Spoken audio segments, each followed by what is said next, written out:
for at least, and for me, for what it did for me, being part of like a modding team and all that stuff, was learning what not to do, right? Because everybody was doing it as a hobby, and everybody was online, and there were people who did the stuff that they were supposed to do. There were people who didn't do the stuff that they were supposed to do, and everybody was kind of figuring it out as we went. Like, how do we structure and organize this? Right? And it was a real big mess. So from that, like, I learned, okay, well, let's not do it like that. Let's not make it a real big mess where everything is kind of, A big part is also just like familiarity with the tools, right?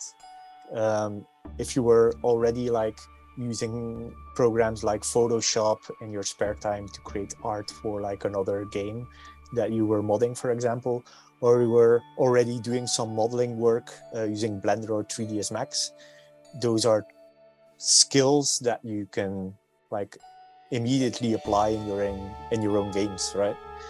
We're just a team of 3 and originally of 2, so you're pretty much forced to do a bit of everything. And as Breck mentioned, he does code art. I do that too, right? We do a bit of everything. Over time, you get your specializations because there are certain aspects of the game that kind of fall on your shoulders, and over time you build an expertise there. But generally, you have to do a bit of everything. And I think throughout the years, the only thing we have really ever outsourced is audio and a little bit of concept art because we're least familiar with those aspects. But everything else we do ourselves. Not to understate it, but we also have like a formal game development education as well at Digital Arts Entertainment, which is a game development school in Belgium. There we also learned like lots of skills that were outside of our normal domain. Like I learned to program over there, for example, where I was usually more into the level design and art side of things, right? And over there, we also like created game projects together, like create these little demos of games, and that learned us how to work together and how to come up with the ideas and how to translate them into actual living projects and that were actually fun, instead of like the idea that you have like, oh, I'm gonna create this MMO clone or whatever. It's like this moonshot idea that you have in school, but it's like totally unrealistic.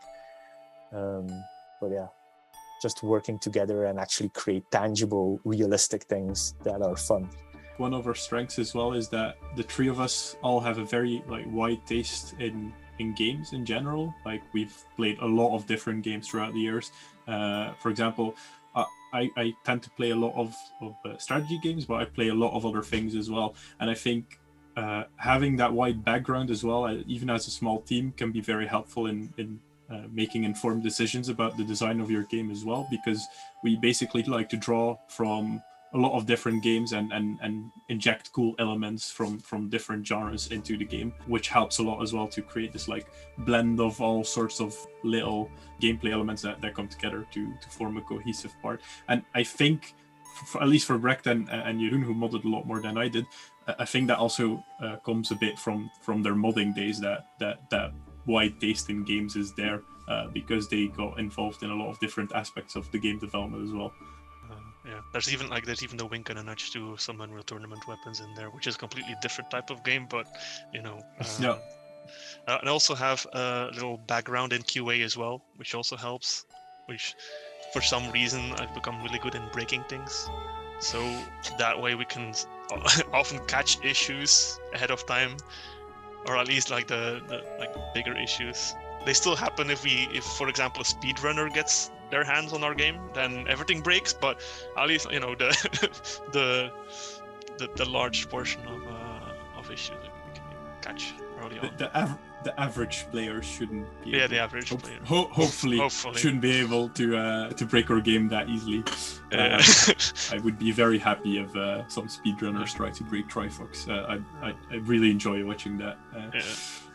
We also have a philosophy that if they send us stuff, we evaluate it. Like, is this something that you could run into while normally playing the game, right? For example, if you run against the wall and you jump against the wall and you jump again, you can start climbing the wall. Well, that's an issue, right? Because any player can come across it. But if it's a little bit more elaborate and requires to do like a series of actions and precise timing, we usually will leave it in.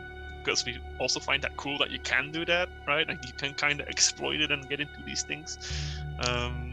So yeah, that's kind of how we approach feedback and when things like that come in.